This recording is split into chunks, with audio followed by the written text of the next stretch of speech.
서울 중랑구에서 배달기사가 한밤중 황당한 요구를 거절했다가 폭행을 당하는 사건이 벌어졌다. JTBC 사건 반장에 따르면 지난 1일 새벽 배달기사 A씨가 음식을 픽업하러 가던 길에 한 남성이 1만 원을 줄 테니 집까지 태워달라고 요구했다. A씨가 내가 택시기사냐고 거절하자 남성은 모자로 얼굴을 때리며 폭행을 시작했다. A씨가 곧바로 경찰에 신고하자 남성은 도주했지만 A씨가 추격에 나섰다. 쫓기던 남성은 스스로 넘어져 사람 살려나 경찰이야라고 외치며 난동을 부렸고 다시 달아나려 했다. 이 과정에서 A씨를 밀쳐 넘어뜨린 뒤 길가에 배너와 쓰레기통을 집어 던지며 연이어 폭행했으나 끝까지 추격한 A씨에 의해 결국 붙잡혔다. 이 장면은 인근 CCTV에도 고스란히 담겼다. 현장에 출동한 경찰은 남성을 현행범으로 체포했다. A씨는 다발성 타박상과 찰과상으로 치료를 받았으며 당시 남성은 술에 크게 취한 상태였던 것으로 전해졌다.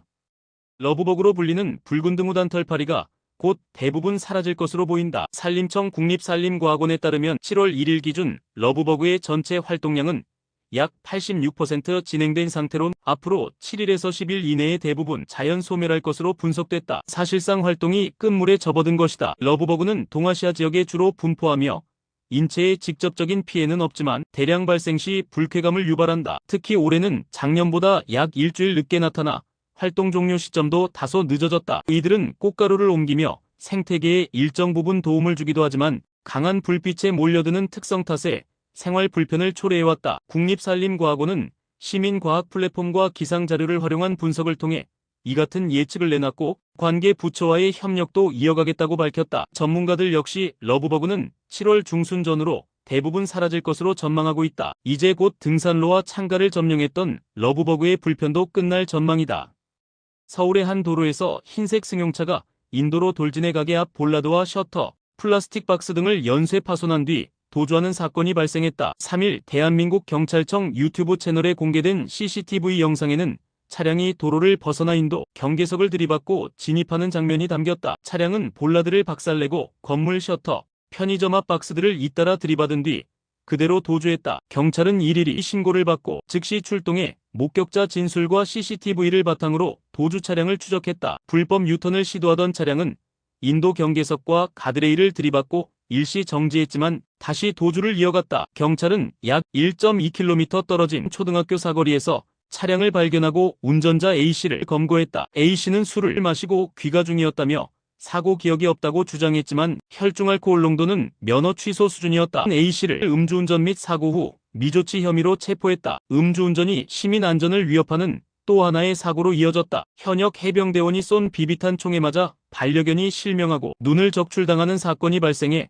국민적 공분이 일고 있다. 2일 동물보호단체 비글 구조 네트워크는 반려견 매화가 비비탄에 정통으로 맞아 실명했고 전날 안구 적출 수술을 받았다고 밝혔다. 매화는 4번의 마취를 견디며 치료를 받았으나 시력을 잃었고 사람을 경계하고 주인을 무는 등 극심한 트라우마에 시달리고 있다. 견주 역시 큰 충격에 일상생활이 어려운 상태다. 지난달 8일 경남 거제의 한 식당 마당에서 발생했다. 휴가를 나온 해병대원 2명과 민간인 1명 등 20대 남성 3명이 반려견 4마리를 향해 약 1시간 동안 수백 발의 비비탄을 난사해 개 1마리가 그 자리에서 숨졌고 나머지도 중상을 입었다. 이후 4만 명 이상이 가해자들의 강력 처벌을 촉구하는 탄원서에 서명했고 해병대 예비역 연대는 10만 명의 서명을 모아 군과 경찰에 전달했다. 연대는 국민을 보호해야 할 군인이 사유지에 침입해 학대를 저질렀다며 엄벌을 촉구했다. 수원 전세 사기 주범 정모 씨가 항소심에서도 징역 15년을 선고받자 대법원에 상고했다. 검찰 역시 형이 가볍다며 상고장을 제출했다. 2021년부터 2023년까지 수원 일대 주택 800여 채를 무자본 갭 투자로 사들인 뒤 500여 세대에서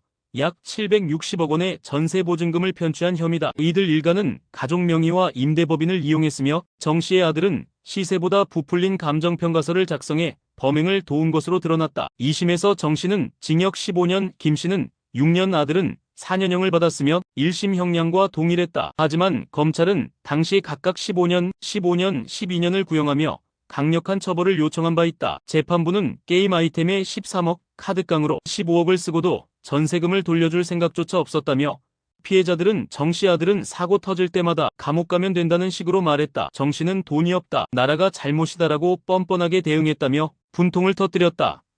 설탕 꽈배기를 팔았다는 이유로 자영업자가 손님에게 황당한 원망을 들었다는 사연이 전해졌다. 최근 한 온라인 커뮤니티에 올라온 글에 따르면 찹쌀 꽈배기 가게를 운영하는 부모님 가게에 들른 작성자는 어이없는 일을 겪었다. 초등학생으로 보이는 남자아이와 조부모로 추정되는 어른이 가게에 들어와 이거 여기서 판 거 맞냐며 꽈배기 봉투를 내밀었다. 이어 조부모는 얘가 충치가 있어서 설탕을 먹으면 안 되는데 왜 설탕 꽈배기를 팔았냐며 따지기 시작했다. 작성자는 설탕을 뿌린 것과 안 뿌린 것 두 종류를 모두 판매 중이고 손님이 직접 고른 것이라고 설명했지만 돌아온 말은 설탕이 몸에 나쁜데 꼭 그런 걸 팔아야 하냐는 원망이었다. 급기야 다음에 우리 애가 혼자 와도 절대 안 팔았으면 좋겠다는 요구까지 받았다. 작성자는 그럼 제과점 빵이나 초콜릿 사탕 파는 곳도 다 나쁜 거냐며 억울함을 토로했다.